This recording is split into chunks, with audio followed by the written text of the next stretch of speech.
কিভাবে SC ST certificate ঠিক আছে কি ভুল আছে দেখবেন।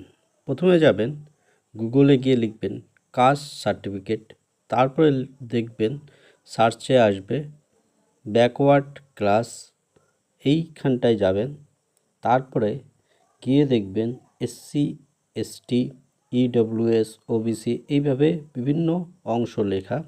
তার মধ্যে এসসি হলে এসসিতে যাবেন, গিয়ে ওখানে দেখবেন চেক সার্টিফিকেট লেখা আছে, ওখানে ক্লিক করার পর এই পেজটা আসবে।